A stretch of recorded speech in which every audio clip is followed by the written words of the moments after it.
Včerajšia porada bola zvolaná za účelom konkretizácie jednotlivých ustanovení zákona číslo 448 z roku 2008 zbierky zákona o poskytovaní sociálnych služieb a jeho aplikácie v praxi.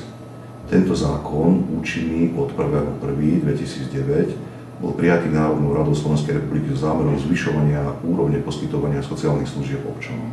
Stanovuje príslušné postupy v sociálnej oblasti a definuje kompetencie poskytovateľov sociálnych služieb.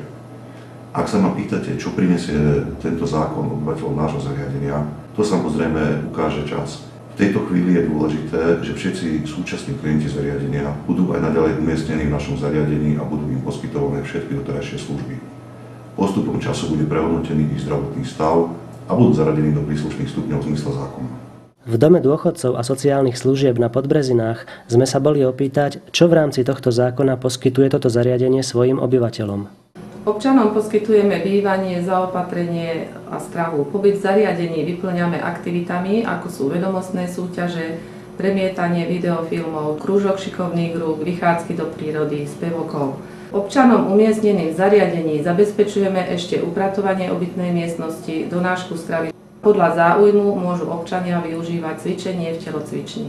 Na názor sme sa samozrejme opýtali aj samotných dôchodcov. Napríklad s obedami som veľmi spokojná, nadmieru.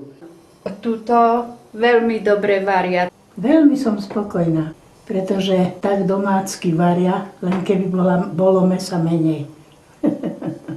Že som nadmieru spokojná s praním, lebo mi popere všetko, čo existuje, iba sem tam maličkosti, čo si ja.